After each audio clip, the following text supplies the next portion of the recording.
Welcome to the Slop Temple. We pray this video helps. In this video, I will show you how to make tuna carbonara. First, let's gather our essential ingredients for this delightful dish.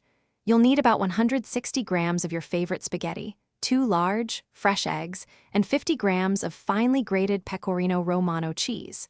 Don't forget 140 grams of quality canned tuna in olive oil, well-drained, and 20 grams of unsalted butter. Finally, have 2 cloves of minced garlic and plenty of freshly ground black pepper ready. Now, let's create that luscious carbonara sauce. In a medium bowl, whisk together 2 egg yolks and 1 whole egg until well combined.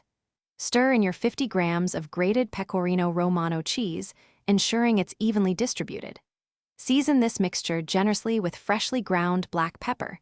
This adds a wonderful depth of flavor. Remember to reserve about 1/2 cup of the starchy pasta water before you drain your spaghetti. It's crucial for the sauce's consistency. Time to cook our pasta and bring everything together. Boil your 160 grams of spaghetti until it's perfectly al dente, usually around 8 to 10 minutes. While the pasta cooks, melt 20 grams of butter in a large skillet over medium heat. Sauté your 2 minced garlic cloves for about 1 minute until fragrant, being careful not to burn them. Then, add the drained tuna to the skillet, warming it gently for approximately 2 minutes. For the grand finale, work quickly. Immediately add the hot, drained spaghetti to the skillet with the tuna and garlic. Remove the pan from the heat and pour in your egg and cheese mixture, stirring vigorously to emulsify.